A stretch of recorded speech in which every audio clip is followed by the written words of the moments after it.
గ్రామంలో స్వయంగా వేయించేసి ఉన్న శ్రీ ఇష్టకామేశ్వరి సమేత శ్రీ స్వయంభూ శివలింగేశ్వర స్వామి దేవస్థానంలో స్వామివారు స్వయంలింగం. స్వామివారు 1126 పూర్వం పెద్ద అడవి ఇదంతా. ఈ అడవిలో స్వామివారు ఒక రుద్రువుల ఆకారంగా వెలిచినప్పుడు ఒక ఆవు వచ్చి స్వామివారి లింగాకారం మీద పొదుగు పెట్టి పాలు కారుస్తుండేది.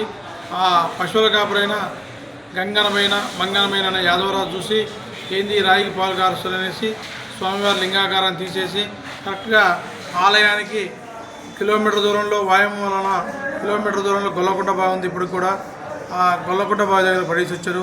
మళ్ళీ మరుసటి రోజు స్వామివారి ఇక్కడ పిలిచాడు. మళ్ళీ ఆవు రావటం, ఆ లింగాకారం మీద పొదుగు పెట్టి పాలు కారటం, ఆ యాదవరాజు చూసి తీసేయటం, అట్లా 20 రోజులు జరిగింది. 21వ రోజు స్వామివారి స్వప్నంలో పడి దక్షిణ కాశీ క్షేత్రం నా దూరం రాదు నీ దూరం నేను అన్న తర్వాత అప్పటి నుంచి ఆ రోజు నుంచి కూడా స్వామివారికి నిత్య పూజా కార్యక్రమం నిత్య నివేదన నడుస్తున్నవి. అది ఇక్కడ విశేషం ఏంటంటే స్వామివారి స్వయంలింగం. స్వామివారి సరసన గంగ వస్తుంటుంది. మనం ఎన్ని నీళ్ళు తీస్తే అన్ని నీళ్ళు వస్తే తీయకపోతే ఆ లింగాకారం వరకు వచ్చి ఆగిపోతుంది. అది ఇక్కడ విశేషం. ఇక్కడ స్వామివారు అర్ధనారీశ్వరుడు, ముందు స్వామివారు వెనక జడాకారంలో అమ్మవారు ఉంటుంది. ఇక్కడ స్వామివారు 100 సంవత్సరాలు సుమారుగా బెత్తుడు పెరుగుతుంటాడు. ఫస్ట్ బొట్టు పెట్టారు, 100 సంవత్సరాల తర్వాత మళ్ళీ పెరిగారు. స్వామివారు 2వ బొట్టు పెట్టారు, మళ్ళీ 100 సంవత్సరాలు సుమారుగా మళ్ళీ స్వామివారు లింగాకారం పెరిగింది, 3వ బొట్టు పెట్టారు. మళ్ళీ పెరిగారు స్వామివారు 100 సంవత్సరాల సుమారుగా 4వ బొట్టు పెట్టారు. మళ్ళీ 100 సంవత్సరాల సుమారుగా మళ్ళీ పెరిగారు స్వామివారు 5వ బొట్టు పెట్టారు. పైన గుంటాకారంలో 6వ బొట్టు పెరుగుతుంది స్వామివారి లింగాకారం.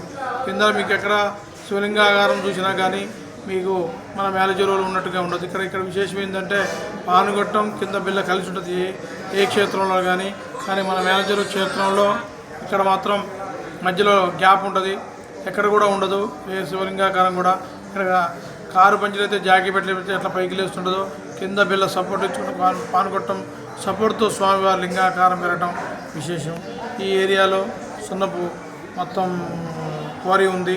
అట్లాంటి క్వారీలో 300-400 అడుగులు వేసినా కానీ నీళ్ళు పడవు. అట్లాంటి స్థానంలో ఇక్కడ స్వామివారు 6 అడుగుల లింగాకారం నుంచి పైనుంచి శిరస్సున గంగరాటం చాలా విశేషం. స్వామివారి భక్తులు చాలామంది వచ్చి స్వామివారి ఆ శిరస్సున జడాజోడం నుంచి వచ్చే గంగ నీళ్ళు చల్లుకొని ఆరోగ్యంగా ఉండాలని చెప్పి స్వామివారి తీర్థంగా తీసుకుంటారు. చాలా వాళ్ళకి ఆయురారోగ్య ఐశ్వర్యం సకల సంపద ఆరోగ్యంతో ఉంటారు ఆ స్వామివారి గంగ చల్లుకుంటే. అది ఇక్కడ స్వామివారి విశేషం.